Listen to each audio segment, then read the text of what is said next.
పశ్చిమ గోదావరి జిల్లా పాలకులలో స్వాతంత్ర దినోత్సవ వేడుకలు ఘనంగా జరిగాయి. శ్రీ దాసోహం ఆంజనేయ స్వామి వెంకటేశ్వర స్వామి ఆలయ ప్రాంగణంలో త్రివర్ణ పతాకంతో అలంకరణ చేశారు. ఆంజనేయ వెంకటేశ్వర స్వామి వార్లకు జాతీయ జెండాతో ముస్తాబు చేశారు. ఈ సందర్భంగా అర్చకులు ప్రత్యేక పూజలు నిర్వహించారు. దేశ ప్రజలంతా సుభిక్షంగా ఉండాలని వేడుకున్నారు.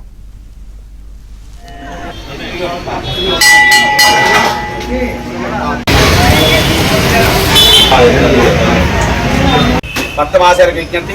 పాలకులు మన గాంధీ బొమ్మల సెంటర్లో వేయించేస్తున్న శ్రీ దాసోహ ఆంజనేయ స్వామి శ్రీ వెంకటేశ్వర స్వామి వారి ఆలయంలో ఈరోజు స్వతంత్ర దినోత్సవం సందర్భంగా స్వామివారి విశేషంగా జాతీయ జెండా ఒప్పన స్వామివారికి విశేష కొత్త వస్త్రాలతో కిరీటంతో స్వామివారికి దివ్యమైన దర్శన భాగ్యం వెంకటేశ్వర స్వామివారికి ఆంజనేయ స్వామివారికి ఇందు మూలంగా దేశంలో ప్రజలంతా కూడా సుఖశాంతులుగా ఉంటూ కాశ్మీర్లో ఉన్న మన సైనికులంతా కూడా సుఖశాంతులుగా ఆయుర ఆరోగ్యాలు ధనధాన్యాలతో ఉండాలని ఆ అఖిలాండ కోటి బ్రహ్మాండ నాయకులైన శ్రీ దాసోహ ఆంజనేయ స్వామి వెంకటేశ్వర స్వామి కృపాకటాక్షం దేశంతో సుఖం కూడా సుభిక్షంగా ఉండాలని మనస్ఫూర్తిగా కోరుకుంటున్నాం.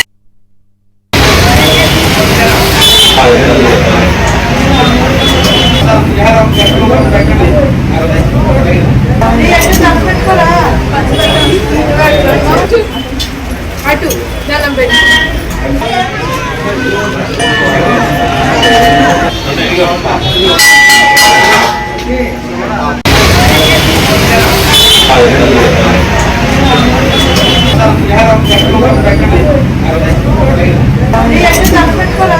Pas kita